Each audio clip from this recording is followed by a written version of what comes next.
Hi అండి, అందరికీ నమస్కారం. వెల్కమ్ టు మిడిమిడి జ్ఞానామృతం. ఈరోజు వీడియోలో క్రేప్ పేపర్ ఫ్లవర్ బొకే ఎలా చేయాలో చూపిస్తానో చూసేయండి. పూల బొకే అంటే మామూలు పూలు అనుకునేరు, పూల జాతికే రారాని అయిన మన గులాబీ పూల బొకేను చేద్దాం. దీనికోసం మనకు కావాల్సిన కలర్లో క్రేప్ పేపర్స్ని తీసుకోండి.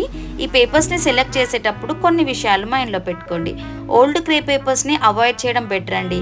ఎందుకంటే ఈ పేపర్స్ మనం ట్విస్ట్ చేసేటప్పుడు ఓల్డ్ పేపర్స్ అయితే చాలా డెలికేట్గా ఉండడం వల్ల చినిగిపోయే ఛాన్సెస్ ఎక్కువగా ఉంటాయండి. కొంచెం న్యూ పేపర్స్ తీసుకుంటే పూలు అప్పుడే తోట నుండి కోసుకొచ్చినట్లుగా ఫ్రెష్గా కనిపిస్తాయి. ఇంకొక విషయం ఏంటంటే, మీరు ట్రై చేసేటప్పుడు పేపర్ కొంచెం చినిగినా లేదంటే కొంచెం షేప్ డిఫరెంట్గా వచ్చినా ఏం డిసప్పాయింట్ అవ్వకండి. కంగారు పడకుండా మళ్ళీ ఒకసారి ట్రై చేయండి, అంత సెట్ అవుతుంది.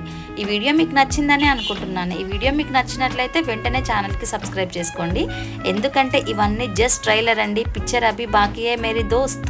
Okay, bye.